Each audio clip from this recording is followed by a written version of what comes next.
ऐसी वीडियो रोज देखने के लिए आप मेरे वीडियो को लाइक करें, इस पे कमेंट करें और अपने दोस्तों के साथ शेयर करें। और हाँ, अगर आप इस चैनल पे नए हैं तो इसे सब्सक्राइब करना ना भूलें। यह कहानी है एक लड़की को देखा तो पार्ट 2 का अगला एपिसोड। अनिका पलटकर एक बार फिर से रोहित की तरफ देखती है और मुस्कुराते हुए कहती है, यहाँ किसी और को नहीं, मिस्टर रोहित मारवा की बात हो रही है। तुम मुझे वहाँ डिस्टर्ब करने नहीं आओगे। And that's final. मेरे पास वक्त बहुत कम है, मुझे जल्द से जल्द उसे तैयार करना होगा। अनिका का ऑर्डर सुनने के बाद रोहित का चेहरा किसी छोटे से मासूम बच्चे जैसा लग रहा था। उदासी के साथ रोहित ने अपने सिर को हिलाकर अनिका को सहमति दे दी। अनिका ने अपनी बात को आगे बढ़ाते हुए कहा, मैं इतने वक्त तक कहाँ पर हूँ यह भी किसी को पता न चले, इसकी जिम्मेदारी भी तुम्हारी ही होगी। रोहित एक और बार अपनी गर्दन हिला देता है। रोहित के ऐसा करते ही अनिका झट से बिस्तर पर लेट जाती है। रोहित अनिका का चेहरा यूं ही बैठे बैठे देखता रहता है। फिर जैसे ही अनिका के चेहरे से उसके बालों को पीछे करता है, वह महसूस करता है कि अनिका सो चुकी थी। वहाँ दमयंती देवी के साम्राज्य में लच्छो माँ साहब के सामने खड़ी थी और मुस्कुराकर कहती है, आप कैसी हैं माँ साहब? मुझे यह बिल्कुल अच्छा नहीं लगता कि आपने मुझे खुद से दूर किया है। आप नहीं जानती मैंने आपको कितना याद किया। दमयंती देवी की सभी सिपाहियों में सिर्फ लच्छो ही ऐसे थी जिसे इतना बोलने की इजाजत थी। दमयंती देवी मुस्कुराते हुए कहती हैं, जितना जल्दी अपना काम पूरा कर लोगी उतना जल्दी हमारे साथ रह सकोगी। बताओ अब तक तुम्हारे काम में कितनी प्रगति हुई है? लच्छो जवाब देती है, आपके लिए ऐसा तोहफा लेकर आई हूँ कि अगर आप देखेंगी तो खुशी से झूम उठेगी। फिर दमयंती देवी का हाथ पकड़ते हुए कहती है, आप मेरे साथ चलिए, मैं आपको कुछ दिखाती हूँ। उसके बाद लच्छो वहाँ मौजूद सिपाहियों को इशारा करती है। तभी वह बुलेट प्रूफ ट्रांसपेरेंट मटेरियल से बने हुए एक बड़े से बॉक्स के ऊपर से कपड़ा हटा देती है। दमयंती देवी उसके अंदर पड़ी हुई चीज को देखती है। यह काले चमकदार किसी संदूक जैसी दिखाई दे रही थी। इसे देखने के बाद वह कहती है, यह क्या है लच्छो? लच्छो जवाब देती है, वही जो आपको चाहिए था। इसे नैनो टेक्नोलॉजी से तैयार किया गया है। इसके लिए मैंने ऐसा सॉफ्टवेयर तैयार किया है जिससे इसे कोई भी रूप रंग आकार दिया जा सकता है। आप चाहे तो इसे दशहरे पर जलाए जाने वाले रावण के जैसा बड़ा आकार दे सकती है और चाहे तो फर्श पर बिछी हुई कालीन का भी यह लगभग 120 तरह की चीजों के रूप में बदल सकता है और उनके एक तरह के काम भी कर सकता है। इससे भी अच्छी बात यह है, इसे पकड़ना या हराना किसी के बस की बात नहीं है। इसे सिर्फ इसके सॉफ्टवेयर के जरिए से ही कंट्रोल किया जा सकता है। फिर बड़े ही आत्मविश्वास के साथ आगे कहती है, ऐसा कोई सिर्फ तभी कर सकेगा जब उसे यह पता चले कि यह एक कृत्रिम मशीनरी है और यह किसी को पता चलेगा ही नहीं क्योंकि इसकी बनावट ही ऐसी है। इसके बाद वह एक लैपटॉप दमयंती देवी के हाथों में देते हुए कहती है, इसके जरिए इसे चलाया और काबू में किया जा सकता है। दमयंती देवी जोर जोर से हंसती है और कहती है, लच्छो, मेरे बहादुर बुद्धिमान लच्छो, तुमने वह कर दिखाया जो कोई और नहीं कर सका। ऐसा कहकर वह लच्छो की तरफ अपनी दोनों बाहें खोल देती है। लच्छो मुस्कुराते हुए दमयंती देवी के गले लग जाती है। फिर अलग होते हुए कहती है, माँ साहब, मैंने इसके लिए सिर्फ सॉफ्टवेयर तैयार किया है। इसे तैयार करने में हमारी सिपाहियों की इंजीनियरिंग टीम की बेहिसाब मेहनत लगी है। मैं अकेले इस शाबाशी की हकदार नहीं हूँ। दमयंती देवी कहती है, बस तुम्हारी यही बात मुझे बहुत पसंद है। किसी के हक की प्रशंसा तक भी अपने माथे नहीं लेती हो। तुम्हारे अंदर एक अच्छे नेता के सभी गुण हैं। सभी को साथ लेकर चलती हो, सभी का ध्यान रखती हो। यही वजह है कि तुम्हारे कहने पर हमारी सिपाही हर वह काम कर गुजरती है जिसे करना नामुमकिन है। हमारे बाद अगर कोई ऐसा है जो इन सब के दिलों पर राज करता है तो वह सिर्फ तुम हो लच्छो। लच्छो कहती है, माँ साहब, मुझे आपके अलावा और कुछ नहीं चाहिए। मैं सिर्फ आपकी खुशी चाहती हूँ। फिर मुस्कुराकर आगे कहती है, और आपके दिल में रहना चाहती हूँ। माँ साहब आगे पूछती हैं, अच्छा यह बताओ तुम्हारी पढ़ाई पूरी हुई या नहीं? लच्छो जवाब देती है, कुछ नया सीखने के लिए कुछ नया पढ़ते रहना जरूरी है। मतलब पढ़ाई तो कभी भी पूरी नहीं होगी, लेकिन आपके कहे अनुसार इसके जरिए जहां पहुंचना था वहां मैं पहुंच चुकी हूं। लच्छो आगे कहती है, माँ साहब एक और जरूरी बात। माँ साहब कहती है, हाँ बोलो लच्छो, क्या कहना चाहती हो? लच्छो उस आविष्कार की तरफ हाथ करते हुए कहती है, माँ साहब मैं चाहती हूँ कि आप इसका कुछ नाम रखें। इसके अलावा मैं इसके नकारात्मक पहलू भी बताना चाहती हूँ। अपनी बात को आगे बढ़ाते हुए लच्छो कहती है, इसे ज्यादा से ज्यादा सिर्फ 2000 मीटर की दूरी से ही चलाया जा सकता है। इसकी रेंज सिर्फ इतनी ही है और इसी तरह से उसके बारे में अन्य सभी बातें दमयंती देवी को विस्तार से बता देती है। दमयंती देवी कहती है, तुमने जो काम किया है वह अद्भुत है। इन नकारात्मक पहलुओं को ध्यान में रखते हुए ही इसका इस्तेमाल किया जाएगा। फिर जोर से हंसते हुए कहती है, अब देखते हैं कब तक वह माँ बेटी लुका छिपी का खेल खेलती हैं, कैसे बचती हैं वह हमारे इस विविध काय से। आज से इसका नाम होगा विविध काय। वहाँ ओंकार की जिंदगी में ऐसा तूफान आया हुआ था जिसकी उसने कल्पना भी नहीं की थी। ओंकार की माँ शकुंतला गुलेरिया कहती है, तुम्हें अपनी जिंदगी में हर चीज की पूरी आजादी मिली है। इसका मतलब यह नहीं है कि तुम अपनी मनमर्जी चलाओगे। मुझे उस लड़की से कोई दिक्कत नहीं है, वह अच्छी लड़की है, लेकिन उसके साथ तुम्हारा भविष्य क्या होगा, क्या इसके बारे में सोचा है तुमने? मैं तुम्हारी शादी किसी बिजनेसमैन की बेटी से करवाऊंगी, ना कि ऐसी लड़की से। इसके आगे पीछे कोई नहीं है। ओमकार अपनी माँ पर तंज कसते हुए पूछता है, और ऐसा करने से मेरी जिंदगी में क्या बदल जाएगा माँ? क्या मेरी काबिलियत बदल जाएगी? या फिर आप यह कहना चाहती हैं कि आपकी पसंद की लड़की अपने साथ ढेर सारी दौलत लेकर आएगी और उससे मेरी जिंदगी कट जाएगी? अपनी जगह से उठते हुए कुछ ही दूरी पर अपने माँ बाप के सामने की ओर जाकर खड़ा हो जाता है और कहता है, अगर आप चाहती हैं कि मैं बिना किसी मेहनत के ऐसो आराम की जिंदगी काटूं, तो यह बताइए, क्या हमारे खुद के पास इतनी दौलत नहीं कि मेरी जिंदगी आराम से कट सके? शकुंतला गुलेरिया गुस्से में जवाब देती हैं, तुम्हारी जिंदगी में कुछ बदले या ना बदले, तुम्हारी उस प्रीति से शादी करने से हमारी जिंदगी में बहुत कुछ बदल जाएगा। हम लोगों के बीच बोलने लायक नहीं रह जाएंगे। तुम एक अकेले नहीं हो जो जवान हो गए हो। गुप्ता जी के बेटे को देखो, जहां माँ बाप ने कहा बेटे ने आंख बंद करके शादी कर ली।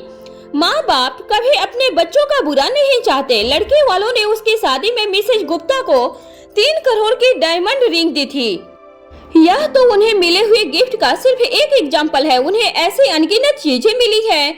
ओमकार कहता है, मतलब आपको लालची लोगों की तरह दहेज चाहिए? शकुंतला गुलेरिया जवाब देती है, तुम मेरी बात का गलत मतलब मत निकालो। मैं भी इस बात को बहुत अच्छी तरह से समझती हूँ कि किसी की दी हुई चीजों से हमारी रेसी नहीं बढ़ जाएगी। मैं सिर्फ यह कह रही हूँ कि शादी के बाद मैं लोगों को क्या दिखाकर प्रीति और उसके घर वालों की तारीफ करूंगी? मैं क्या दिखाकर यह साबित करूंगी कि मेरा बेटा इतना काबिल है कि इतना ऊंचा रिश्ता खुद चल कर आया है?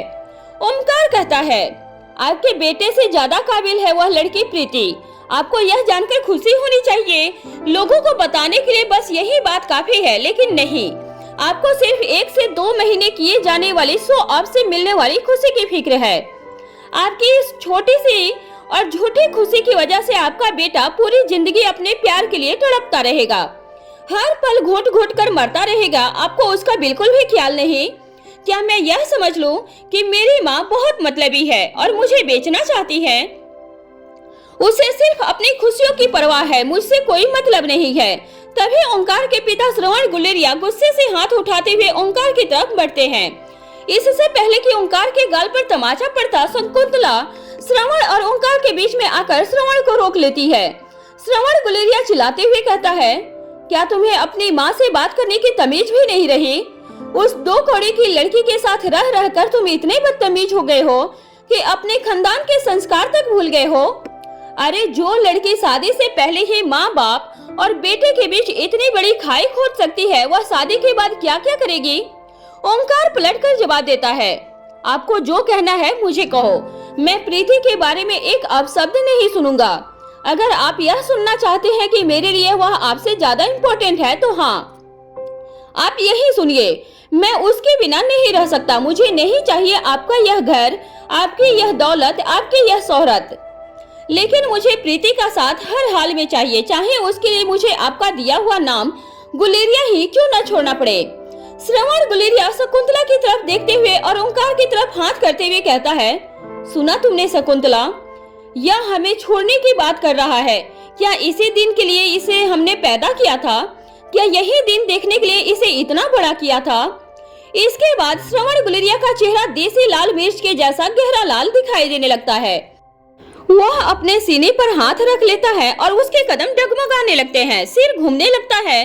तभी शकुंतला श्रवण को सहारा देते हुए कहती है, श्रवण क्या हुआ तुम्हें? तुम ठीक तो हो ना? श्रवण कुछ बोलो ना। श्रवण के मुंह से शब्द नहीं निकल पाते हैं। उसका चेहरा देखकर ऐसा लग रहा था जैसे उसे सांस लेने में भी दिक्कत हो रही थी। शकुंतला किसी तरह उसे सहारा देते हुए पास में रखे हुए सोफे तक ले जाती है। श्रवण धीरे धीरे वहीं सोफे पर लेट जाता है, लेकिन एक भी शब्द नहीं बोल पाता। तभी शकुंतला ओंकार को अपनी आंखों में आंसू लेकर घूरते हुए कहती है, अब मिल गया तुम्हें चैन। तुम्हारी जिद के कारण इनकी यह हालत हो गई है। लगता है इन्हें हार्ट अटैक हुआ है। अब जल्दी से एम्बुलेंस को बुलाओ या हमारी अर्थियां सजाने के बाद उस मनहूस लड़की की डोली सजाकर घर लेकर आना। वहाँ दमयंती देवी के साम्राज्य में लाछो कहती है, माँ साहब मुझे तुरंत ही वापस निकलना होगा, तभी मैं शाम तक दिल्ली पहुँच पाऊंगी। माँ साहब कहती हैं, क्या तुम हमारे पास एक दिन भी नहीं रुकना चाहती? लच्छो जवाब देती है, माँ साहब मैं आपके पास से बिल्कुल भी जाना नहीं चाहती, लेकिन आपने जो काम दिया है मुझे वह भी सफलता के साथ खत्म करना है। इसके बाद लच्छो माँ साहब के पैर छूती हैं। माँ साहब उसके सिर पर हाथ रखकर आशीर्वाद दे देती हैं। उसके बाद लच्छो तुरंत अपनी टीम के साथ रवाना हो जाती है। लच्छो के जाने के बाद रुद्रमा देवी माँ साहब के पास आकर कहती हैं, तुम्हें इस लड़की से कुछ खास ही लगाव है। तुम्हारे चेहरे पर ऐसा प्यार मैंने कभी किसी के लिए नहीं देखा। इसे ज्यादा सिर पर चढ़ाना कहीं नुकसानदायक साबित न हो जाए। दमयंती देवी अपनी भारी आवाज में कहती है, निश्चिंत रहो, ऐसा कुछ नहीं होगा। फिर कुछ पल रुककर दमयंती देवी बिल्कुल शांत होकर रुद्रमा देवी से कहती है, जब भी इसे देखती हूँ तो मुझे लगता है कि अगर मेरी अपनी बेटी होती तो बिल्कुल इसके जैसे होती। मुझे इसके अंदर अपनी छवि दिखाई देती है। दमयंती देवी की बात को काटकर कोई कुछ कह सके इतनी हिम्मत रुद्रमा देवी में भी नहीं था। वह दमयंती देवी को अकेला छोड़कर शांति से वहां से वापस चली जाती है। वहां ओंकार के चेहरे पर किसी भी तरह की चिंता या गुस्सा नहीं दिखाई दे रहा था। वह बड़े ही आराम से पास में रखी हुई टेबल तक गया और वहां से अपनी माँ का फोन उठाकर उसके हाथ में पकड़ाते हुए कहा, यह लीजिए, एम्बुलेंस को फोन करने के लिए आपको मेरे फोन की कोई जरूरत नहीं है। ओंकार की इस हरकत पर शकुंतला का गुस्सा तीसरे आसमान तक पहुंच जाता है, लेकिन इस वक्त उसे ओंकार को कुछ कहने की जगह पर एम्बुलेंस को बुलाना ज्यादा जरूरी लगा। इसलिए वह फोन लेकर श्रवण गुलेरिया से कुछ कदम की दूरी पर चली गई। श्रवण गुलेरिया अभी भी अपने सीने को कसकर पकड़कर लेटा हुआ था। उसके सीने का दर्द उसके चेहरे पे दिखाई दे रहा था। ओंकार ने आओ देखा न ताओ और अपनी पूरी ताकत के साथ अपने एक हाथ से श्रवण गुलेरिया की नाक और दूसरे हाथ से उसके मुंह को बंद कर दिया। जब शकुंतला ने ओंकार को ऐसी गिरी हुई हरकत करते हुए देखा तो दौड़कर दोनों बाप बेटों के पास आ गई और अपनी पूरी ताकत से ओंकार को पीछे धकेलने की कोशिश करने लगी, लेकिन ओंकार की ताकत के आगे उसका कोई बस नहीं चल रहा था। करीब 45 सेकंड के बाद श्रवण गुलेरिया ने जोर से ओंकार को पीछे धक्का दिया और कहा, क्या उस लड़की के लिए अपने हाथों से अपने बाप की जान लोगे? ऐसा कहकर वह जोर जोर से लंबी लंबी सांस लेने लगा। माँ और बाप दोनों के दिए हुए धक्के से ओंकार 5 से 6 कदम पीछे की ओर चला गया था। ओंकार अभी भी अपने भावहीन चेहरे के साथ अपनी जगह पर खड़ा होकर अपने माँ और बाप दोनों को देखने लगा था। शकुंतला श्रवण से पूछती है, आप ठीक तो है ना? श्रवण लंबी लंबी सांसें लेते हुए कहता है, हाँ मैं बिल्कुल ठीक हूँ। देखो हमने कैसा कपूत पैदा किया है। अब तुम एम्बुलेंस नहीं पुलिस को बुलाओ। अब ओंकार को हंसी आ जाती है और कहता है, यह गलत बात है, मैंने आपका इलाज किया है। देखिए बिना किसी ऑपरेशन आपका हार्ट अटैक ठीक हो गया है। ओंकार की बात सुनकर शकुंतला और श्रवण दोनों सकते में आ जाते हैं। ओंकार आगे कहता है, आप दोनों भूल रहे हैं कि मैं आप ही की औलाद हूँ। सहमात के खेल में आपके बहुत सारे दांव देख चुका हूँ और बहुत सारे खुद पर झेल भी चुका हूँ। यह सब मुझ पर और नहीं चलने वाले।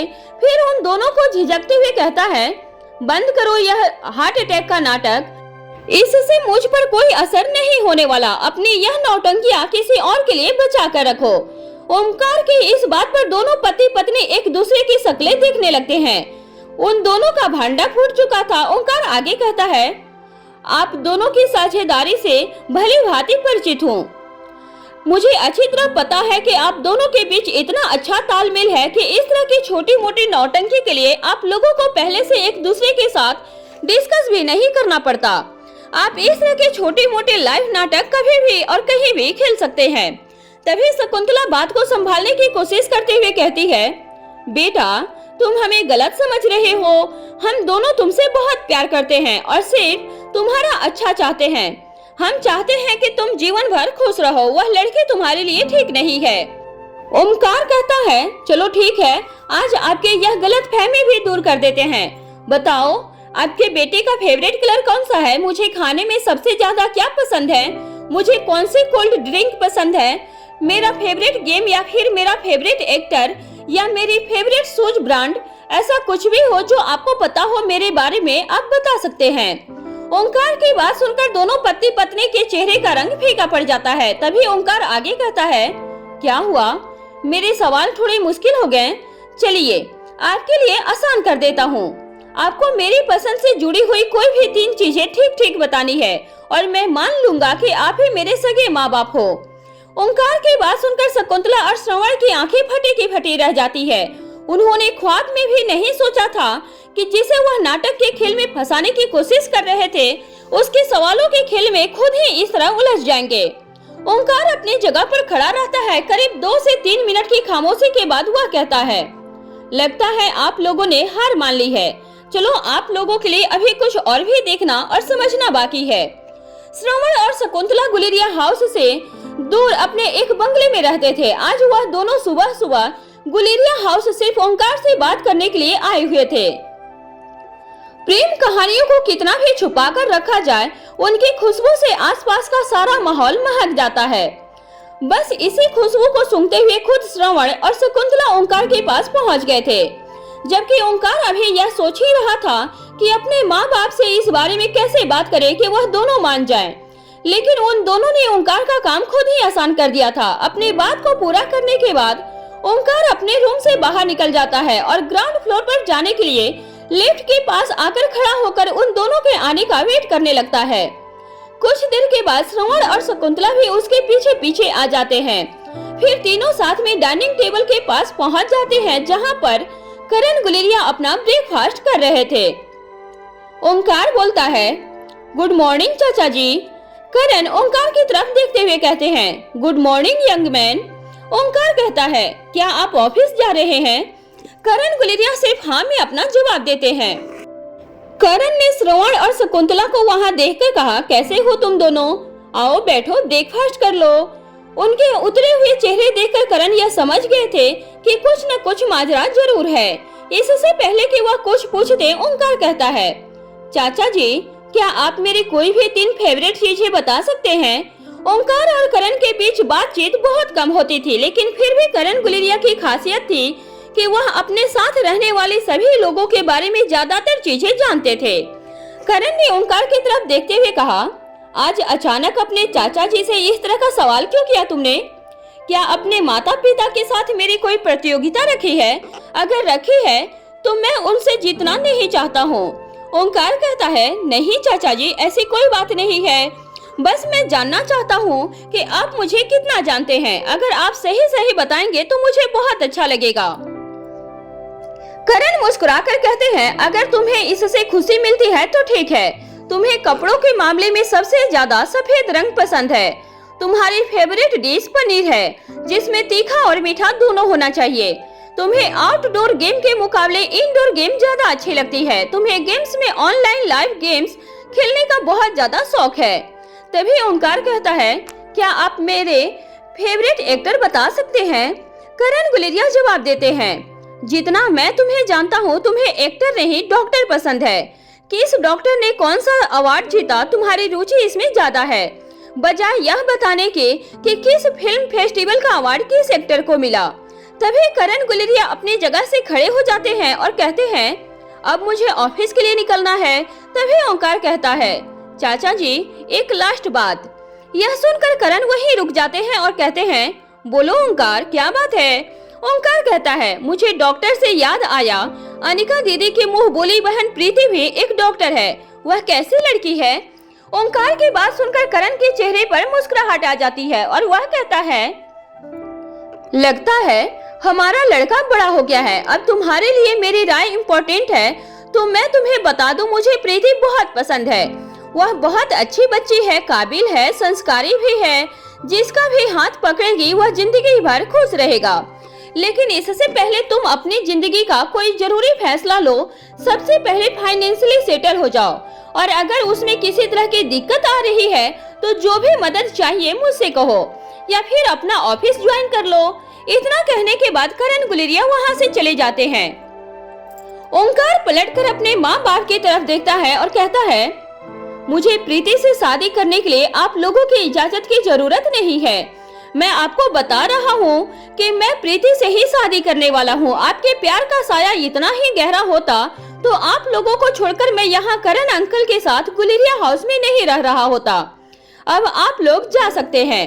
ऐसा कहकर ओंकार भी गुलेरिया हाउस से बाहर चला जाता है। शकुंतला और श्रवण मुंह लटकाए अपने दोनों हाथ मसलते हुए रह जाते हैं। शकुंतला श्रवण से कहती है इन दोनों का कुछ न कुछ करना पड़ेगा, मैं इतनी आसानी से हार मानने वाली नहीं हूँ। अब चलो यहाँ से। मारवा हाउस में ठीक इसी सुबह रिया, आर्यन और एलेक्जेंडर तीनों आयशा मारवा के साथ बैठकर एक सप्ताह होने वाली प्रतियोगिता के बारे में चर्चा कर रहे थे।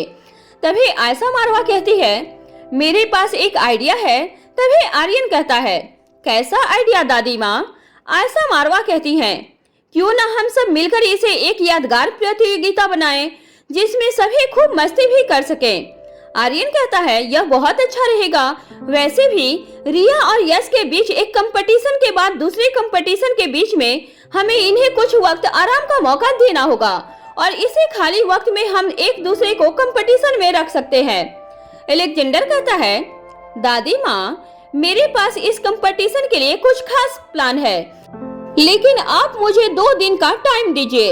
एक बार मैं पूरा ड्राफ्ट तैयार कर लो, उसके बाद आप सभी उसके साथ उस पर डिस्कस करूंगा।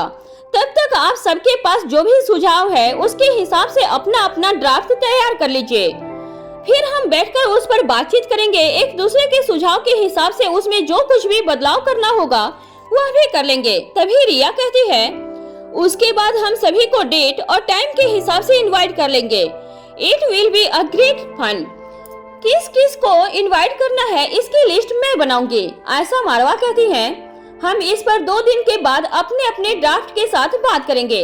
जैसे ही आयशा मारवा वहां से जाने लगती है तभी रिया अपनी जगह से उठकर आयशा मारवा के पास आ जाती है और उसकी कमर से चिपक जाती है। आयशा रिया के सिर पर हाथ फेरते हुए कहती है क्या मेरी प्यारी बच्ची को कुछ चाहिए। रिया कहती है दादी माँ मैंने सुना है कि भूमिका बुआ को काफी इंजरी हुई है, क्या यह सच है। आयशा मारवा इस खबर से खुद बहुत विचलित थी। वह नहीं चाहती थी कि बच्चों को इसके बारे में कुछ पता चले, इसलिए वह बच्चों के साथ घुल मिलकर बातें कर रही थी। लेकिन अब तक रिया ने घर के बाकी लोगों को बातें करते हुए सुनकर यह जान लिया था कि भूमिका के साथ कोई बहुत बड़ा हादसा हुआ था। आयशा मारवा रिया के सर पर हाथ फेरते हुए कहती है हाँ तुम्हारी भूमिका बुआ को कुछ चोटें आई है, लेकिन चिंता की कोई बात नहीं है। तुम्हारी बुआ एक पुलिस ऑफिसर है और इसी वजह से बड़े बड़े क्रिमिनल ने उनका सामना होता है, तो कभी कभी छोटी मोटी चोटें आ जाती हैं। अभी वह अस्पताल में है और बिल्कुल ठीक है। तभी तीनों बच्चे एक साथ कहते हैं दादी माँ हम भूमिका बुआ से मिलना चाहते हैं। तभी आयशा मारवा कहती है हाँ अपनी प्यारी बुआ से मिलना भी चाहिए। हम उन्हें अस्पताल से डिस्चार्ज करवाकर यही मारवा हाउस में ले आएंगे। उसके बाद उनसे मिल भी लेना और बाकी की बातें भी पूछ लेना। इससे पहले कि बच्चे किसी और तरह की जिद करते, आयशा मारवा उन्हें तसल्ली देने के बाद उनके सिर पर हाथ फेरकर वहां से तुरंत ही चली जाती हैं। जब रोहित की नींद टूटती है तो यह दोपहर के 2 बजे थे जब उसे अनिका अपने पास कहीं नहीं दिखाई दी, तो उसे लगा वह रूम से बाहर ही होगी। अपने नियमित कार्यों से निपटकर रोहित लंच के लिए डाइनिंग टेबल पर पहुंच जाता है, लेकिन वहां भी उसे अनिका कहीं दिखाई नहीं देती है। अनिका का काफी देर तक इंतजार करने के बाद अंत में वह केयर टेकर मनीषा से पूछता है, क्या तुमने कहीं अनिका को देखा? क्या अनिका खाना खा चुकी है? मनीषा असमंजस में पड़ते हुए रोहित की बात का उत्तर देती है, सर, मैडम ने 12 बजे ही खाना खाया था, उसके बाद वह वापस रूम में चली गई थी। क्या वह अब अपने रूम में नहीं है? दरअसल मैंने उन्हें बाहर आते हुए नहीं देखा। रोहित ने यह सवाल पूछने के बाद खुद को एक नए सवाल में उलझा हुआ पाया। बात को संभालते हुए रोहित ने कहा, नहीं, वह अपने कमरे में ही है, तुम जाओ। अनिका को एक बार देखने की इच्छा के चलते रोहित सोचता है, अब मैं क्या करूं? तभी उसे ख्याल आता है, मैं अनिका के लिए खाना लेकर उसके रिसर्च लैब में चला जाता हूँ। फिर उसे याद आता है कि अनिका को इतनी जल्दी भूख नहीं लगी होगी। अगर वह इस तरह लैब में जाएगा तो उसे अनिका के गुस्से का सामना भी करना पड़ सकता है। फिर खुद को समझा बुझा कर रोहित ऑफिस चला जाता है, लेकिन आज रोहित को लौटने में काफी देर हो जाती है। सेफ गिरधारी काका रोहित से पूछता है, बाबा, क्या खाना लगवा दूं? रोहित जवाब में एक सवाल पूछ लेता है, क्या अनिका ने खाना खा लिया है या अभी भी अपने कमरे में ही है? गिरधारी काका उत्तर देते हैं, बाबा, अभी मैडम ने भी खाना नहीं खाया है और मैंने उन्हें कमरे से बाहर आते जाते हुए भी नहीं देखा है। रोहित कहता है, ठीक है, तो हम दोनों का खाना आप रूम तक भिजवा दीजिए। अपने रूम के दरवाजे से रोहित खाना खुद अंदर लेकर जाता है। उसके बाद मुस्कुराते हुए खाने की तरफ देखकर कहता है, अब तुम्हारी वजह से मैं अनिका से मिल सकूंगा। इसके बाद अनिका की सभी मनपसंद चीजें एक बड़ी सी प्लेट में सजाकर रोहित रिसर्च लैब में पहुंच जाता है और अनिका के बिल्कुल पास जाकर खड़ा हो जाता है। कुछ देर तक यूं ही खड़े रहने के बाद जैसे ही अनिका का ध्यान रोहित पर जाता है, वह कुछ बोलने के लिए अपना मुंह खोलती है।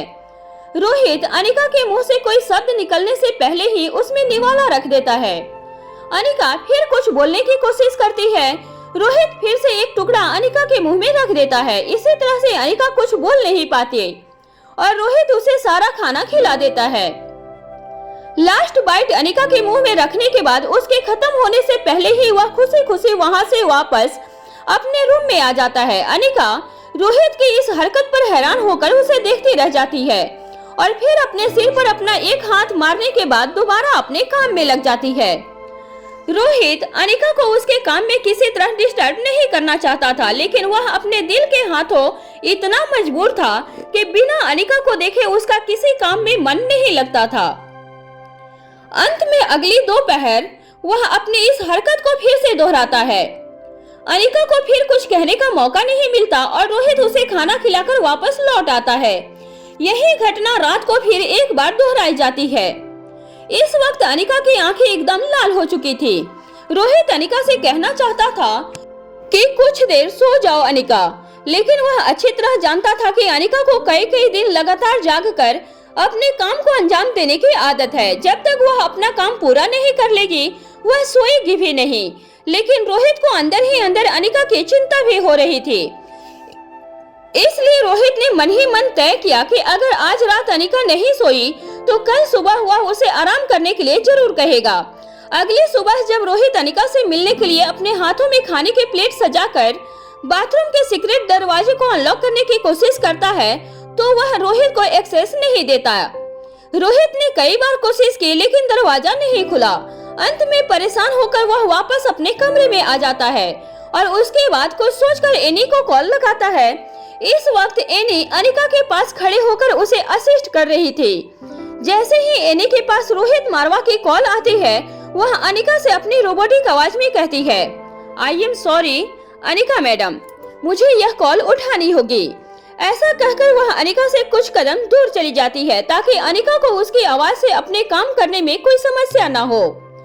एनी अपने कान के पास मौजूदा एक बटन दबाती है और फिर रोहित की कॉल से कनेक्ट होते हुए कहती है, हेलो मिस्टर रोहित मारवा, कहिए मैं आपकी क्या मदद कर सकती हूँ। रोहित कहता है, एनी, मैं रिसर्च लैब में अंदर आने के लिए फर्स्ट लॉक को एक्सेस नहीं कर पा रहा हूँ। क्या तुम मेरी मदद कर सकती हो? एनी रोहित मारवा की बात का उत्तर देते हुए कहती है, आप अंदर इसलिए नहीं आ पा रहे हैं क्योंकि आपको अंदर आने की अनुमति नहीं है। यहाँ के सभी पासवर्ड बदल दिए गए हैं। रोहित मारवा पूछता है, एनी तुम मेरे साथ ऐसा कैसे कर सकती हो?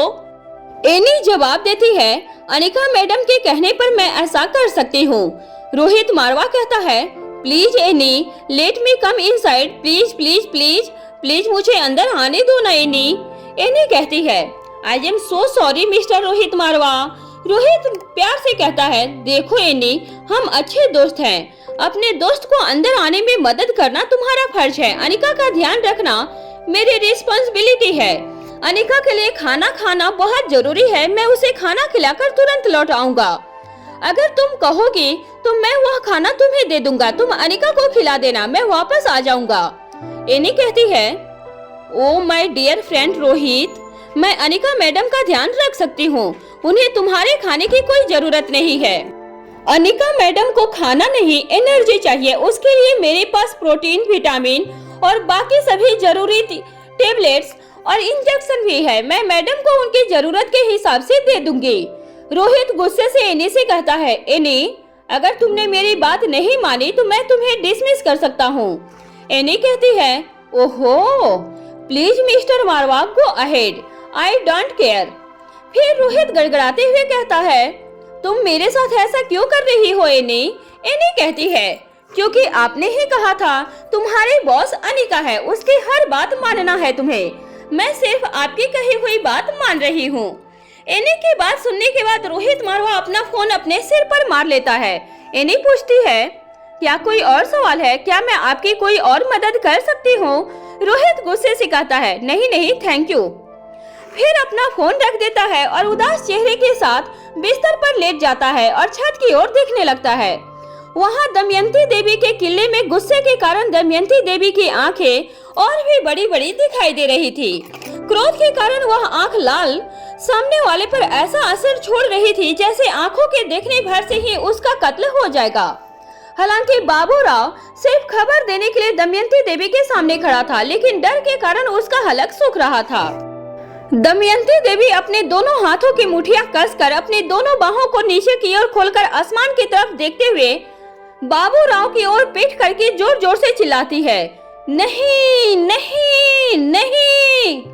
बाबूराव अपनी गर्दन नीचे करके दमयंती देवी के सामने अपने दोनों हाथ बांधकर खड़ा था। दमयंती देवी गुस्से से पूछती है, यह आग आखिर लगी कैसे? क्या तुम सब सोते रहते हो? बाबूराव डरते हुए जवाब देता है, माँ साहब वहाँ सुरक्षा के कड़े इंतजाम थे, उसके अंदर कोई माचिस की तिल्ली तक नहीं ले जा सकता, फिर भी न जाने यह सब कैसे हो गया। वह अपनी बात को आगे बढ़ाते हुए कहता है, वहाँ सभी काले तेल के ड्रम। इससे पहले कि वह आगे कुछ कहता, दमयंती देवी उसके बात को बीच में काटकर गरजते हुए कहती है, मात्र काला तेल नहीं था वह। तभी रुद्रमा देवी के बीच में आकर बात को संभालते हुए कहती है, दमयंती शांत हो जाओ, जो होना था वो हो गया। वह गोदाम लच्छों की देखरेख के अंतर्गत था, इसके बाद भी अगर वहाँ ऐसी घटना घटी तो उसका जरूर कोई न कोई बहुत बड़ा कारण होगा। फिर कुछ पल रुककर अपनी बात को आगे बढ़ाते हुए कहती है, इसमें लच्छो भी क्या कर सकती थी? जब यह घटना घटी तो वह यहाँ तुमसे मिलने आई हुई थी, वैसे भी व्यापार में नफा नुकसान लगा रहता है। अब यह देखो कि आगे क्या करना है। दमयंती देवी लंबी लंबी सांसें लेती है और फिर आंखें बंद कर लेती है, फिर खुद को शांत करती है, लेकिन अभी भी उसकी आवाज में रोष साफ सुनाई दे रहा था। वह रुद्रमा देवी से कहती है, बात सिर्फ नुकसान की नहीं है, आप खुद भी जानती है उसे तैयार करने में कितनी मेहनत लगती है। वह तुरंत तैयार हो जाने वाली चीज नहीं है। अगर इस बात को भी अनदेखा कर दूं, तब भी उसकी कमी किस तरह से पूरी होगी? क्या हमारे पास और कोई चीज है जिसका इस्तेमाल करके हम अपने काले कारनामों पर काला रंग चढ़ाकर उसे छुपा सकते हैं? इससे पहले कि दमयंती देवी का गुस्सा एक बार फिर से भड़क उठता, रुद्रमा देवी बाबूराव को वहां से चले जाने के लिए अपनी गर्दन हिलाकर इशारा करती है। बाबूराव अपनी जान बचाकर तुरंत वहां से चला जाता है। वहां दिल्ली में जब युवराज के आदमी जलते हुए गोदाम का आंखों देखा सारा हाल सुनाकर वहां से चले जाते हैं, तब युवराज गहरी सांस लेता है और उसे छोड़ते हुए सोफे पर जाकर बैठ जाता है। फिर अपना सिर नीचे करके उस पर हाथ रख लेता है। तभी गजेंद्र पाल युवराज के नजदीक आकर कहता है, भैया जी, क्या सच में इतना भयंकर नजारा रहा होगा या यह लोग बढ़ा चढ़ाकर अपनी जान बचाकर वहां से चले गए हैं? युवराज अपने चेहरे से हाथ हटाकर गजेंद्र पाल की तरफ देखते हुए जवाब देता है, तुम नहीं जानते हो कि जिसमें आग लगी है वह क्या था। तुम कल्पना भी नहीं कर सकते वह दृश्य कितना भयानक रहा होगा। अगर अपनी आंखों से देखना चाहते हो तो कोई भी न्यूज चैनल चलाकर देख लो। उस आग की खबर को मीडिया कैसे आग की तरह फैला रही होगी। ऐसा कहते हुए युवराज खुद रिमोट उठाकर टीवी ऑन कर देता है और आगे कहता है, साथ में उस दहकती हुई आग के नजारे से भी नजर आ जाएंगे, देख लो। टीवी में वह सब दृश्य देखकर गजेंद्र पाल के पसीने छूट जाते हैं। आग की लपटें 40 फीट से भी ज्यादा ऊंची उठ रही थी, जबकि गोदाम की अपनी ऊंचाई करीब 27 से 30 फीट तक की ही थी। बार बार विस्फोट जैसी भयंकर आवाजें हो रही थी, जिसे सुनकर शरीर के रोंगटे खड़े हो रहे थे। आग के बड़े बड़े गुब्बारे उठ रहे थे, जैसे किसी पेट्रोलियम के कुएं में आग लग गई हो। तभी रिपोर्टर कहती है, आखिर ऐसा क्या था इस गोदाम के अंदर कि इसकी आग पर इतने घंटों के बाद भी काबू नहीं पाया जा सकता है। गजेंद्र पाल चैनल चेंज कर देता है। तभी दूसरे चैनल पर एंकर कहते हैं, राहत की बात यह है कि यह गोदाम भीड़ भाड़ से दूर वीराने में एक बंजर भूमि पर बना हुआ है, जिसकी वजह से आम जनता के हताहत होने की कोई सूचना नहीं है। अपने पसीने पोंछते हुए गजेंद्र पाल कहता है, भैया जी, क्या इसकी जवाबदेही भी आपकी होगी? युवराज सोफे के दोनों तरफ के आर्म साइड पर अपने दोनों हाथों से मारते हुए अपनी जगह से खड़ा हो जाता है और कहता है, बस कल की सारी घटनाओं में यही एक अच्छी बात है कि वह गोदाम लच्छू के अंतर्गत आता है, हमारी कोई जवाबदेही नहीं है। तभी गजेंद्र पाल कहता है, भैया जी, यह आग लगी कैसे होगी? तभी युवराज कहता है, लच्छू कोई कच्चे खिलाड़ी नहीं है, उसने सुरक्षा के कड़े से कड़े बंदोबस्त किए होंगे। वह बोलने में जितनी मीठी है, अंदर से उतनी ही जहरीली नागिन है। उसका कांटा पानी नहीं मांगता। सूरत से भला ही खूबसूरत है, और तुम तो जानते ही हो, खूबसूरत औरतें होती हैं, लेकिन बला की खूबसूरत केवल डायन होती हैं। वह शतरंज की ऐसी माहिर खिलाड़ी है कि उसके फैलाए हुए जाल में उसकी मर्जी के बिना न तो घुसना आसान है और न ही बाहर निकलना। गजेंद्र पाल अपना सिर खुजलाते हुए कहता है, भैया जी, कुछ समझा नहीं मैं। युवराज कहता है, मतलब यह कि यह आग लगी नहीं है, जरूर लगाई गई है। हो न हो इन सब से भूमिका मारवा का कोई न कोई ताल्लुक जरूर होगा। लाछों से आमने सामने की टक्कर लेने का दमखम अगर मैंने किसी औरत में देखा है तो वह केवल भूमिका मारवा में है। या फिर इतना बोलने के बाद वह बोलते बोलते चुप हो जाता है। युवराज की खामोशी देखकर गजेंद्र पाल पूछता है, या फिर कौन भैया जी, बताइए ना। कुछ पल चुप रहने के बाद गजेंद्र पाल की आंखों में देखते हुए गंभीर होकर युवराज जवाब देता है, अनिका गुलेरिया। यह सुनते ही गजेंद्र पाल घबरा जाता है। हालांकि अनिका को लड़ते हुए न कभी युवराज ने देखा था और न ही गजेंद्र पाल ने, लेकिन दोनों ने ही अनिका के किस्से खूब सुने थे। एक पल के लिए दोनों को मौत का डर सताने लगा था। गजेंद्र पाल डरते हुए पूछता है, तो क्या उसकी यादाश्त नहीं गई? क्या हम माँ साहब को बता दे कि उसकी यादाश्त नहीं गई है? फिर कुछ सोच समझकर युवराज ने कहा, गजेंद्र पाल, इस शक के लिए हमारे पास कोई सबूत नहीं है। यह सच भी हो सकता है और नहीं भी। अगर अपनी सुरक्षा चाहते हो तो उस गोदाम, आग या अनिका, किसी के बारे में कहीं पर कोई बात मत करना। गजेंद्र इस वक्त इतना घबराया हुआ था कि अपनी सहमति जताते हुए उसने पहले गर्दन दाएं से बाएं हिलाई और कहा, ठीक है भैया जी। फिर ऊपर से नीचे हिलाने लगता है और फिर कहता है, नहीं बताऊंगा। रोहित अपने केबिन में ट्रांसपेरेंट शीशे के पास खड़ा होकर बाहर की ओर देखते हुए बड़े ही कूल अंदाज में चिराग से पूछता है, क्या मैं फैमिली मैन की तरह बिहेव करता हुआ लोगों को अच्छा नहीं लगता? रोहित मारवा की बात सुनकर चिराग मेहता के चेहरे पर मुस्कुराहट आ जाती है, लेकिन रोहित ने सवाल ही ऐसा पूछा था कि चिराग न तो हाँ कह सकता था और न ही ना कह सकता था। इसलिए वह अपनी मुस्कुराहट को छुपाने की कोशिश करते हुए चुप रह जाता है। फिर रोहित मारवा चिराग मेहता की तरफ देखते हुए कहता है, मैं तुमसे कुछ पूछ रहा हूँ चिराग, और तुम मुस्कुरा रहे हो, जवाब दो मेरा। चिराग जवाब देता है, सर, सांप जहरीला होने के साथ साथ रंग रूप से भी भयानक होता है, लेकिन अगर वह भी काटना या फुफकारना छोड़ दे तो लोग उसके साथ खेलने लगते हैं। फिर रोहित अपनी जगह पर बैठते हुए चिराग से कहता है, क्या खबर लाए हो? चिराग मेहता जवाब देता है, सर, वह औरतें भागकर दौड़ते हुए जिस ट्रक में चढ़ी थी उसकी नंबर प्लेट गलत थी, लेकिन फिर भी यह पता लग गया है कि उस ट्रक का ड्राइवर युवराज का खास आदमी था। मतलब श्रेया मैडम पर अटैक की प्लानिंग में युवराज का पूरा हाथ है। चिराग मेहता की बात सुनकर रोहित कुछ सोचने लगता है। चिराग मेहता रोहित को चुप देखकर आगे कहता है, सर, इन्हें सबक सिखाने का समय आ गया है। युवराज अपनी लिमिट जरूरत से ज्यादा क्रॉस कर रहा है। अब इसे और अनदेखा करना किसी नई मुसीबत को निमंत्रण देना है। अगर श्रेया मैडम पर हमले की खबर समय पर नहीं मिलती तो श्रेया मैडम और बच्चों के साथ कुछ भी हो सकता था।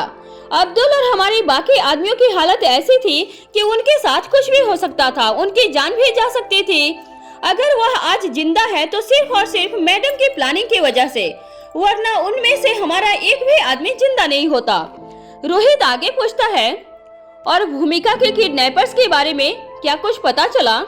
चिराग जवाब देता है, नहीं सर, वह गुत्थी अभी नहीं सुलझी है। सब कुछ एक गहरे राज की तरह है, लेकिन एक बात साफ है, जहां पर भूमिका मैडम को किडनैप करके रखा गया था, वहां जिस लिक्विड में आग लगी है वह कोई सामान्य लिक्विड नहीं है। उस भयंकर आग से उस लिक्विड का सैंपल लाना किसी के लिए भी संभव नहीं है। हाँ, इसी से जुड़ा एक खास खबर यह है कि भूमिका मैडम की टीम वहां सबसे पहले पहुंची थी, इसलिए उन्हें उस लिक्विड का सैंपल मिल गया है। लेकिन स्पेशल डिपार्टमेंट ने इस सैंपल की कानो कान किसी को खबर नहीं होने दी है। रोहित चिराग से कहता है, उस लिक्विड का एक सैंपल स्पेशल डिपार्टमेंट से हासिल करो। जब तक भूमिका पूरी तरह से ठीक नहीं हो जाती हमें इंतजार करना होगा।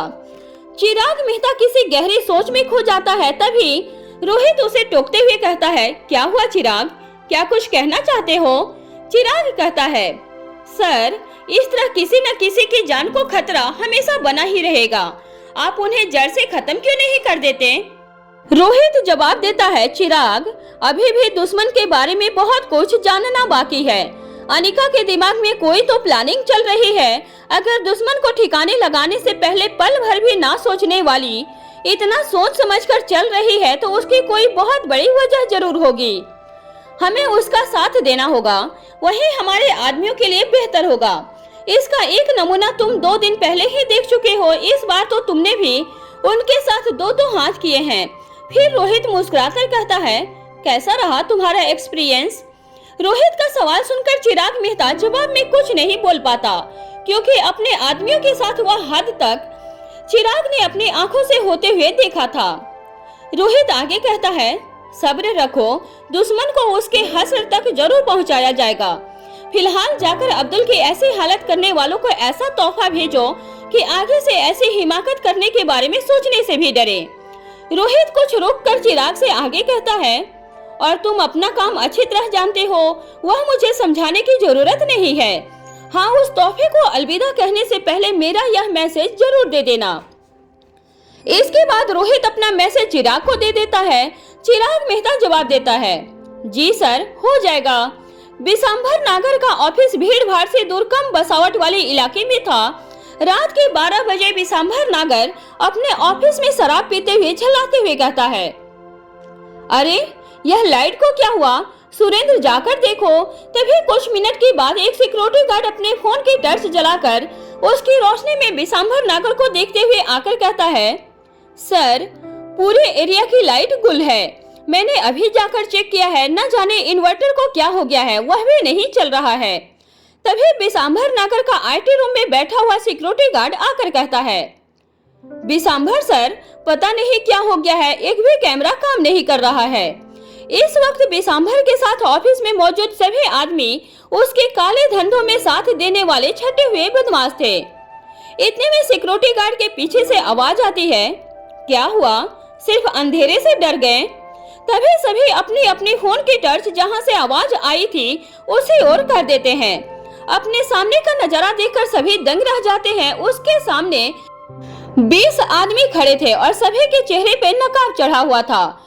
तभी सबसे आगे खड़ा हुआ नकाब पोश आदमी बोलता है, क्या हुआ, आवाज पहचान में नहीं आई क्या? कोई बात नहीं, मारने से पहले तुम्हें अपना चेहरा जरूर दिखा दूंगा। विशांभर नागर यह सुनते ही जोर जोर से अपने आदमियों को आवाज लगाने लगता है। महेश, काशीराम, सुरेंद्र, कहाँ मर गए सबके सब? तभी सामने से आवाज आती है, कैसी बातें कर रहे हो विशांभर नागर? डर से अक्ल ने काम करना बंद कर दिया है क्या? खुद ही कह रहे हो मर गए और फिर आवाज लगा रहे हो। जो मर गए वह तुम्हारी बात का जवाब कैसे देंगे? विशांभर नागर की आंखें यह सुनकर फटे के फटे रह जाती है और वह उस नकाबपोश आदमी की तरफ देखने लगता है। वह आदमी विशांभर नागर की कुर्सी के पास आकर कहता है, चलो तुम्हारे एक सवाल का जवाब मैं खुद दे देता हूँ। तुमने उनसे पूछा कहाँ मर गए? इसका जवाब है, यही तुम्हारे ऑफिस में ही मर गए। बस कुछ ही मिनट पहले ऑफिस में विशांभर नागर के पास मौजूद आदमी अपनी बंदूकें निकालकर नकाबपोश आदमियों की तरफ कर देते हैं। लीडर नकाबपोश आदमी अपने बाकी साथियों से कहता है, कोशिश करना कि किसी की खून की बूंद ना टपके, नहीं तो हमारा ही काम बढ़ जाएगा। हाँ, लेकिन जरूरत पड़े तो खून की नालियां बहा दो। तभी बंदूक पकड़े हुए विशांभर नागर के आदमियों के हाथ पर किसी भारी चीज का तेज वार महसूस होता है, लेकिन अंधेरे के कारण वह कुछ देख नहीं पाते और उनकी बंदूकें नीचे गिर जाती हैं। उनके सामने खड़े हुए सभी नकाबपोश अपनी ट्रेंड मार्शल आर्टिस्ट थे। सिर्फ कुछ ही मिनटों में विशांभर नागर के सभी आदमियों की गर्दन मरोड़कर मार दिया जाता है। अंत में जो आदमी विशांभर नागर की कुर्सी के पास था वह अपना नकाब नीचे करता है। अपनी कुर्सी से खड़े होने की कोशिश करते हुए विशांभर नागर के मुंह से अटक अटक कर आवाज निकलती है, चिराग मेहता तुम? चिराग मेहता उसे अपनी कुर्सी से खड़ा नहीं होने देता है और कहता है, क्या हुआ, क्या किसी और का इंतजार कर रहे थे तुम? विशांभर नागर कहता है, पर मैंने तुम्हारा क्या बिगाड़ा है? चिराग मेहता जवाब देता है, अरे पानी में रहकर मगर से बैर और इतनी जल्दी भूल गए, कमाल की याददाश्त है तुम्हारी। चलो तुम पूछ रहे हो तो बता देता हूँ, तुमने मेरा व्यक्तिगत कुछ नहीं बिगाड़ा। फिर दहाड़ते हुए कहता है, लेकिन तुमने किंग से पंगा लिया है। फिर बिल्कुल उसके कान के पास जाकर धीरे से कहता है, जिसका नाम है तुम्हारा बाप द किंग रोहित मारवा। यह सुनकर डर के मारे विशांभर नागर के हाथ पैर कांपने लगते हैं। चिराग मेहता बड़े ही आराम से आगे कहता है, मरने से पहले थोड़ी तसल्ली से इसे भी सुनते जाओ। तुम्हारे बाप किंग ने तुम्हारे लिए एक मैसेज भेजा है। अगर चूहा शेर की दाढ़ी या पूंछ के बाल कुतरने लगे तो शेर देखकर भी अपनी आंखें बंद कर ले। तो यह समझने की भूल नहीं करनी चाहिए कि चूहा शेर और शेर चूहा बन गया है। इसका मतलब यह है कि शेर अच्छे मूड में है और चूहे को अपनी जान बचाकर भागने का मौका दे रहा है। समझदार जंतु कभी भी शेर के मूंछ हो या पूंछ उनसे खेला नहीं करते। अब भुगतो तुम। ऐसा कहकर चिराग मेहता विशांभर नागर की गर्दन तोड़ देता है और उसकी वही मौत हो जाती है। वहाँ मारवा हाउस में रोहित अपने रूम में अपने बिस्तर पर लेटा हुआ इधर से उधर करवटें बदल रहा था और घड़ी की तरफ देखते हुए सोच रहा था, अभी 5 दिन होने में एक पूरी रात और एक पूरा दिन बाकी है।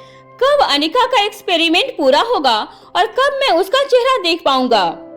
फिर मन ही मन सोचता है, काश मैंने एनी को कहा होता कि उसका बॉस सिर्फ मैं ही हूँ और वह सिर्फ मेरी बात माने, तो आज मैं अनिका का चेहरा देखकर सुकून की नींद सो रहा होता, यूं बिस्तर पर रात काट नहीं रहा होता। फिर अपने मन की आवाजों को रोकने के लिए रोहित अपना तकिया लेकर अपने चेहरे पर रख लेता है। इतने में उसे वॉशरूम से आहट महसूस होती है। 4 दिन और 3 रातें बीत चुकी थी। आज आधी रात का वक्त था जब अनिका अपनी लैब से वापस आई हुई थी। उसकी लाल लाल आंखों में भरी हुई नींद उसकी थकावट साफ साफ बयां कर रही थी। अनिका को देखते ही रोहित बेड से उठ खड़ा होता है। इस वक्त उसकी खुशी का ठिकाना नहीं था। वह सबसे पहले शेफ गिरधारी को खाना लाने के लिए कहता है, जल्दी से रूम में खाना भिजवा दीजिए। उसके बाद वापस अनिका के पास आकर उसे अपनी बाहों में भरकर गले से लगा लेता है और कुछ मिनट तक यूं ही अपनी जगह पर खड़ा रहता है। थकावट की वजह से रोहित की इस हरकत पर अनिका को पहले गुस्सा आया, लेकिन रोहित की बाहों की गर्माहट से वह उसे पल पिघल गई थी। उसे अपनी थकान में आराम महसूस होने लगा और उसने अपना पूरा वजन रोहित पर छोड़ दिया। फिर रोहित ने अनिका का माथा चूमा और उसे अपनी बाहों में उठा लिया और ले जाकर बेड पर बिठा दिया। फिर अनिका की आंखों में देखते हुए पूछा, क्या तुम्हारा एक्सपेरिमेंट सक्सेसफुल रहा? अनिका ने जवाब दिया, एक्सपेरिमेंट पूरा हो गया है, लेकिन कितना सफल है यह किसी पर आजमाने के बाद ही पता चलेगा। ऐसा कहकर अनिका खड़ी हो जाती है और रूम से बाहर जाने लगती है। इस तरह अनिका को रूम से बाहर जाते हुए देखकर रोहित को लगा कि अनिका अपने किसी मकसद को अंजाम देने जा रही है। अनिका की चिंता से रोहित को घबराहट होने लगती है। तभी रोहित अनिका का रास्ता रोकते हुए बड़े ही प्यार से लगभग गिड़गिड़ाते हुए कहता है, तुम इस वक्त बहुत थकी हुई हो, कुछ खाकर थोड़ा आराम कर लो। तुम्हें इस वक्त नींद की सख्त जरूरत है। उसके बाद जो चाहे करना, जहाँ चाहे जाना। प्लीज अनिका, प्लीज मेरी बात मान लो एक बार। रोहित की बात सुनकर अनिका के थके हुए चेहरे पर मुस्कुराहट आ जाती है और वह कहती है, मुझे बस थोड़ी सी टाइम दे दो, मैं अभी वापस आती हूँ। बस सीक्रेट अंडरग्राउंड तक जा रही हूँ, एक बार उन औरतों को देखना चाहती हूँ कि अब वह कैसी हैं। अनिका की बात सुनकर रोहित को तसल्ली होती है, वह सामने से हट जाता है। ग्राउंड फ्लोर पर जाने के बाद अनिका देखती है कि प्रीति अभी तक सोई नहीं थी। वह बेचैन होकर लॉन में इधर उधर घूम रही थी। अनिका को देखते ही प्रीति अनिका के पास आ जाती है और पूछती है, आप अभी तक सोई नहीं क्या? अनिका प्रीति से कहती है, यह तो मुझे तुमसे पूछना चाहिए, क्या तुम परेशान हो या तुम्हारी तबीयत खराब है? प्रीति कहती है, नहीं नहीं नहीं अनिका दीदी, मैं बिल्कुल ठीक हूँ, कोई परेशानी नहीं है, बस नींद नहीं आ रही थी तो सोचा थोड़ी देर टहल लेती हूँ, थक कर जल्दी नींद आ जाएगी। अनिका कहती है, अच्छा हुआ तुम यहाँ मिल गई। मुझे एक बात बताओ, क्या उन औरतों की हालत अब ठीक है? क्या तुमने पता किया कि वह दमयंती देवी के लिए कब से और क्यों काम कर रही हैं? प्रीति जवाब देती है, सिर्फ एक को छोड़कर बाकी सभी अपने बॉस के साथ पिछले 10-12 सालों से भी ज्यादा समय से हैं। उनमें से सिर्फ एक ऐसी है जो पिछले 5 सालों से इन सब के साथ में है। उसकी उम्र भी उन सभी में सबसे कम है, लेकिन इससे ज्यादा उन्होंने कुछ नहीं बताया। यहाँ तक कि उनका कहना है कि वह किसी दमयंती देवी को नहीं जानती। अनिका कहती है, ठीक है, अब तुम जाओ और थोड़ी देर आराम कर लो। प्रीति अपने रूम की तरफ चली जाती है और उसके जाने के बाद अनिका अंडरग्राउंड की तरफ चली जाती है। करीब 10 मिनट के बाद अनिका सीक्रेट अंडरग्राउंड से बाहर आ जाती है। कुछ घंटे के बाद युवराज के पर्सनल बंगलों पर अफरा तफरी का माहौल था। युवराज के आदमी अपनी अपनी बंदूकें लेकर एक टेम्पो को आगे पीछे से घेर कर खड़े थे। टेम्पो पर एक A4 साइज के पेपर पर लिखा हुआ था, बहादुरी का तोहफा बहादुर युवराज के लिए, बस उपहार देकर डर मत जाना। इतना लिखने के बाद उसके नीचे एक स्माइली बनी हुई थी। अब तक यह खबर युवराज को मिल चुकी थी कि उसके पर्सनल बंगलों पर कुछ संदिग्ध पहुंचा है। सभी आदमी युवराज के पहुंचने का इंतजार कर रहे थे। युवराज अपने आदमी गजेंद्र पाल के साथ जल्द से जल्द वहां पहुंच जाता है। बंगलों पर पहुंचने के बाद वह अपने आदमियों को इशारा करता है। तभी 2 आदमी टेम्पो पर ऊपर बंधी हुई तिरपाल को खोलकर उतार देते हैं और टेम्पो का पीछे का दरवाजा खोल देते हैं। टेम्पो के अंदर का नजारा देखकर सभी बंदूकधारी आदमियों के पैर डर से 2-2 कदम पीछे हट जाते हैं। एक के ऊपर एक लाशों का ढेर उनकी आंखों के सामने था। तभी बिसाम्बर नागर के शरीर के ऊपर चिपका हुआ कागज उन्हें दिखाई देता है। वह उसे छुटाकर युवराज के हाथ में पकड़ा देते हैं, जिस पर लिखा था, इन सभी की मौत बिना खून का एक कतरा बहाई हो गई। इस बार तेरे खास आदमी की गर्दन तोड़ी है, बिना ज्यादा तकलीफ के आराम की मौत दी है, लेकिन अगली बार कोई गलती की तो तुम्हारी गर्दन हलाल हो जाएगी। यह पढ़ते ही युवराज के हाथ कांपने लगते हैं। उसके बाद गजेंद्र पाल उसे पढ़ता है। उसके हाथों के साथ साथ पैर भी कांपने लगते हैं। युवराज के सभी आदमी जानना चाहते थे कि यह हरकत किसकी हो सकती है, लेकिन युवराज कहता है, यह किसी अनजान दुश्मन का काम है, जल्द से जल्द पता लग जाएगा कि वह कौन है। लेकिन वह अंदर ही अंदर जानता था यह उपहार उसे रोहित मारवा की तरफ से भेंट किया गया है, और वह भी धमकी के साथ। इस समय युवराज अच्छी तरह जानता था कि अब सबके सामने रोहित मारवा का नाम लेना भी किसी बड़ी गलती से कम नहीं होगा। तभी युवराज का एक आदमी आगे आता है और कहता है, भैया जी, हमने आसपास के सभी कैमरे चेक करवा लिए हैं। किसी भी कैमरे में इस टेम्पो के आने का कोई निशान नहीं है। इस टेम्पो पर नंबर प्लेट भी नहीं है। जब यह टेम्पो यहाँ पहुँचा, उसके आधे घंटे के पहले से लेकर आधे घंटे के बाद तक का हमारे सभी सीसीटीवी कैमरा ने काम करना बंद कर दिया था। ऐसा कैसे पता लगेगा कि वह कौन था? फिर 2 सेकंड रुककर आगे कहता है, अगर आप कहे तो क्या पुलिस को बुला लें? योगराज उन्हें घूरते हुए जवाब देता है, अकल के दुश्मनों, पुलिस हमारे दुश्मन के साथ साथ तुम्हारे भी अगले पिछले इतिहास का पता लगाएगी। क्या तुम ऐसा चाहते हो? वह आदमी जवाब देता है, नहीं नहीं भैया जी। फिर युवराज कहता है, इसीलिए कहता हूँ ज्यादा दिमाग पर जोर डालने की जरूरत नहीं है। जितना कहा गया है सिर्फ उतना ही करो। दुश्मन जो कोई भी है जल्दी पता चल जाएगा। फिलहाल बिना किसी को कुछ पता लगे इन सबको ठिकाने लगाओ और इस टेम्पो को भी ठिकाने लगा दो। योगराज के आदमी कहते हैं, जी भैया जी, आप निश्चिंत होकर जाइए, हम संभाल लेंगे। वहाँ मारवा हाउस में अनिका अपने बेड पर लेटे हुए रोहित से पूछती है, अब भूमिका की तबीयत कैसी है? क्या उसे डिस्चार्ज कर दिया गया है? रोहित जवाब देते हुए कहता है, भूमिका की तबीयत अभी पहले से बेहतर है। उसे पूरे 3 दिन के बाद पूरी तरह होश आया है। अभी उसे डिस्चार्ज नहीं किया गया है। हाँ, डॉक्टर का कहना है कि कल वह डिस्चार्ज हो जाएगी और तुम्हारे बच्चों का कहना है कि भूमिका बुआ को डिस्चार्ज करवाकर सीधे मारवा हाउस लाना है। तभी अनिका कहती है, भूमिका को देखने के बाद चाचा चाची की हालत कैसी थी?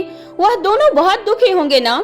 रोहित कहता है, दे आर प्राउड पेरेंट्स। भूमिका की इतनी ईमानदारी, सच्चाई और हिम्मत की वजह वही दोनों हैं। फिर अनिका पूछती है, और सनी की? रोहित जवाब देता है, सनी की हालत स्थिर है, उसे अभी तक होश नहीं आया है।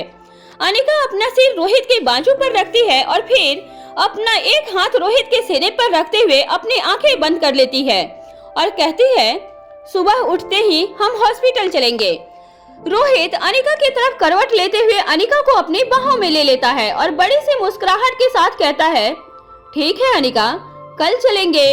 आज जितनी जल्दी अनिका नींद में चली गई थी, रोहित ने भी उसे कंपटीशन दिया था। वह भी ठीक है कहते ही नींद में चला गया था और भला जाता भी क्यों नहीं।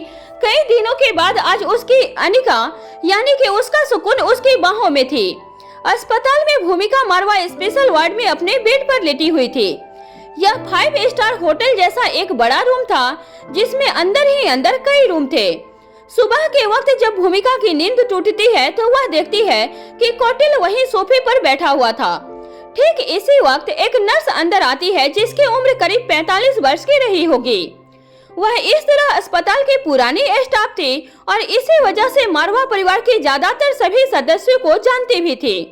वह कौटिल्य की तरफ देखते हुए कहती है, आज आप पूरी रात सोए भी नहीं हैं। अब आप आराम कर लीजिए, मैं हर वक्त मैडम के पास ही रहूंगी। उन्हें किसी भी चीज की जरूरत होगी तो वह मुझसे कह देंगी।